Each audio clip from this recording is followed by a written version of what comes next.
It's Suicide Squad time, mother. What's up, guys? It's your boy D here, and like I said, it's time for Suicide Squad. If you can't tell by the title, I'm getting ready to view the Suicide Squad. I'm gonna keep it spoiler free. I've got to see the Suicide Squad twice now, and I gotta say, it's one of my favorite, it might be one of my favorite comic book movies in general, but it's definitely one of my favorite DC movies, and this was definitely one of my most anticipated movies coming into this, coming from the mind of James Gunn, who's done Guardians 2 as well, and those are two of my favorite Marvel movies, so I was really excited for this. So definitely had high expectations, and all of those expectations were met. And I want to say this movie throws a lot at you, so go in prepared. It is a all-out epic war, gritty, dirty film. Like, it is brutal, man, but it is so awesome. I don't know how to explain it, but I will say, first time I loved it, but the second time I really absolutely loved it. Like, I was able to really just sink in and just take everything in, like knowing like the big moments that were coming and stuff like that. I was able to just take everything in a little bit more and really just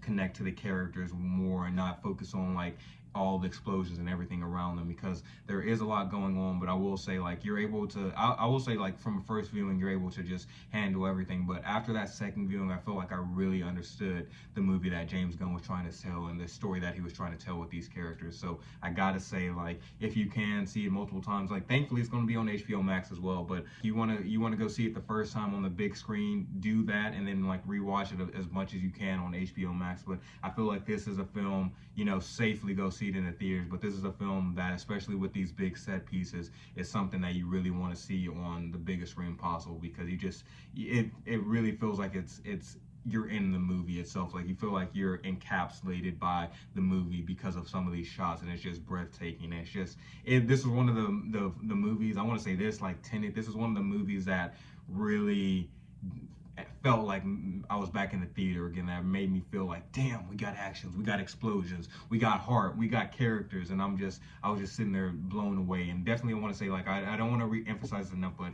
the second time really put it over the top for me. I think we can all agree, like, one of Gunn's strong suits is just being able to take an unknown group of characters and make their chemistry and make their dynamic and their banter feel so organic and feel natural to these characters and how they would actually talk in the real world. So I definitely think that shined through in this movie, especially when you see, like, if I don't want to go into spoilers, but if you've seen like any type of trailer, if you've seen any of the posters, especially the posters for like the later ones, like if you've seen any of the trailers, you'll see like there's a core group of people that are getting, like, you will see them a lot more. So I will say, like, there's a core group of people that are going to be like the main cast members, and there will be cameos, there will be other things like that, but the posters and the trailers, the people you see in that's who you see in a lot of this movie. So I want to say those are like the main characters.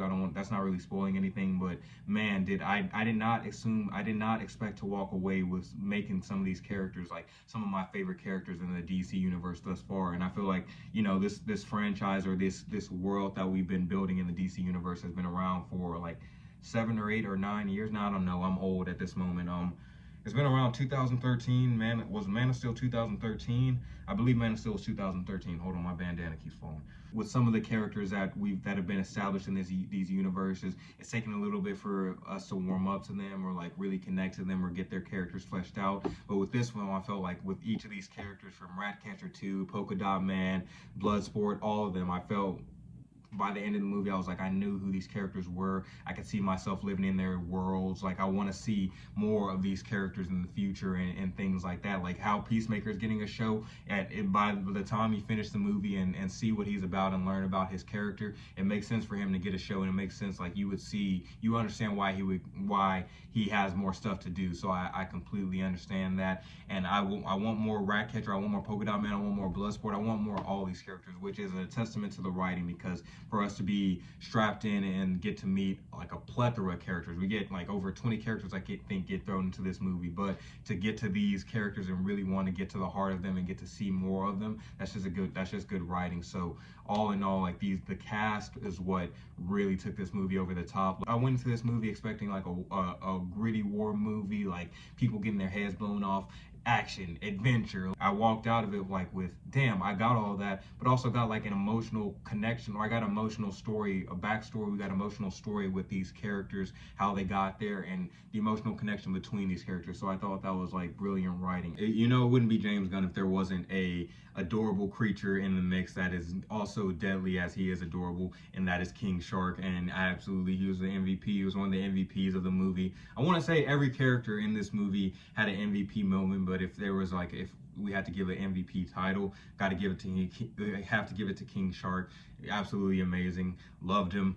And Sylvester Stallone voicing the character made it made it that much better. It was an amazing combination. Got to give it up to, of course, you know, the great Viola Davis. She killed it as Amanda Waller again. And I feel like this Amanda Waller, just because it is a rated R movie, and she is able to, you know, cuss and go a little bit harder. We got to see a more unhinged Amanda Waller, which I absolutely loved, and it made the story that much more compelling. There's a scene in the trailer where you already see her facing off against Idris, but when you see that moment of her versus Bloodsport, when you see that moment of her versus Bloodsport in that intense moment, you're like, damn, like, you cut a tension with that knife.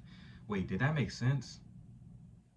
But yeah, you know what I'm trying to say. Viola Davis absolutely killed it as always. Idris Elba as Bloodsport, nice addition to the cast. He blended in perfectly with this whole DC world. You know, earlier in the review I was talking about walking in. I wasn't expecting to be so emotionally connected with some of these characters, and I feel like his character was a main part of that, because his daughter's in the movie, who was played by Storm Reed. They share scenes, and that's where some of the emotional beats come from. But he also bounces very well off of all the other cast members. That's why he's labeled as one of the leaders of the squad. So he bounces off very well with Ratcatcher too, but he also has like hilarious banter with John Cena's Peacemaker. So he blends well with all the cast, and I think that's just a testament to Idris's acting, but also just how the writing and all that was written. So I thought he was one of the crucial characters to really unite this group. John Cena's Peacemaker crushed it, and it shows why he's getting a show. Ratcatcher 2, like I said, one of the real MVPs, one of probably my favorite besides King Shark. Ratcatcher 2 was absolutely amazing. She really steals the show in this movie, and I thought it was funny because you walk out of this and you're like, anti-hero who has the power to summon and control rats is one of my favorite characters in the whole DC universe that we've seen thus far. And I'm just like, what? The actress who plays Ratcatcher, Daniela, she absolutely killed it. And I think she's a newcomer as well. So I hope this is a breakout role for her, because, man, like, she really is one of the hearts of the film. And David Dastmalchian as Polka-Dot Man, another character that I think was voted as one of the lamest characters in DCE canon. So I thought it was cool that we got to see that character be brought to the big screen. And you know, I feel like this is a standout role for Dastmalchian, because he's had other roles in, like, you know, like The Dark Knight and things like that, and Ant-Man, the Ant-Man franchise, but he's never really had a character or a person to stand on his own. But I feel like this is like his character. He owned it, and he was going toe to toe and having some intense scenes with other characters. This star-studded cast, and he was able to hold his own. So really proud of him and where he's started and where he's going. So absolutely crushed it in this role, and I think he'll be a fan favorite for people as well. But all these cast members, all the characters we got to see in this movie, I felt like every character had a purpose, had a role, and they felt fleshed out. Like, nobody was sidelined or anything like that. Another character we have is Margot Robbie's Harley Quinn. Anytime Harley Quinn's on the screen, I'm excited. So getting to see her back on the screen with the squad again was pretty cool. And you know, this takes place technically after the Birds of Prey, but like, they don't have there's not really any mentions or anything like that. But she does make it clear that she is single. So it's a Harley girl summer, if you will.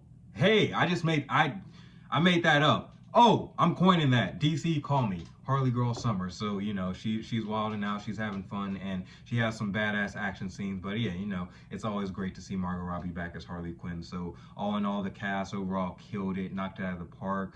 Walked away, it was just like, god damn, I need another one of these. But another thing I want to talk about real quick is the soundtrack for this movie. So after seeing it for the first time, I really enjoyed it. I didn't think I'd liked it as much as Guardians or like Guardians 2 soundtracks, but after seeing it for the second time, I was like, you know what? This is a good ass soundtrack, and I feel like this soundtrack and the music behind this didn't necessarily need to be as storytelling or story driven as how Guardians was, because that's part of Star Lord's character. With this is more just like at furthering the story, letting the music swell, letting things build up. So I feel like that did a good job with the soundtrack itself. The songs, I thought they were great. I wasn't too familiar with some of these, like with, I'm 41, so with the Guardians of the Galaxy, like hearing some of those old school songs from the 80s and stuff, I was like, yeah, that's my childhood. But for some of these songs, some of them are new, some of them are in Spanish, so I haven't heard them, but I wasn't too familiar with them. But after seeing it for the second time, seeing the second viewing, I was like, yeah, I fucks with this shit. And I can't say any of that. But yeah, the soundtrack was all in all great, and just the third act alone, you'll be like, yeah, this is a James Gunn movie, and just how it gets to its climax, it's a epic movie. But that's pretty much it for my review. I know I rambled a little bit here and there, but all in all, I gotta say, was blown away by this movie. I went in expecting a war gritty movie. We got that, but we got so much more with character depth, character development, and it's just a great movie. It's a bonkers movie. I feel like Gunn threw just a bunch of different genres and blended them together seamlessly, and it is so out of this world. And I think, like, I keep reiterating this, but like a second viewing is necessary, because I feel like this is something that I know people say this all the time, it's like never been seen before. But as far as comic book movie goes, like, I feel like I can compare it to like The Boys or like Invincible on Amazon. I feel like it's that gritty to the point where it's like, yeah, they're really getting into it, but it still has that nuance of like, it's still a DC comic book movie. Like, we have these DC characters, but with the grittiness and the tone of like Invincible or The Boys. So I feel like those perfectly blend together, and this is a result of that. So hopefully you go see the movie when it drops on August 6th. Go see it in the theaters, watch it on HBO Max. I'm going to do both. But that's it for my review. Let me know in the comments what you thought about it. Let me know if you want us to do more reviews. But thank you guys so much for watching. Make sure to like, subscribe, and we'll have our review on the site. I'll leave a link in the description below. Peace up, A-Town down.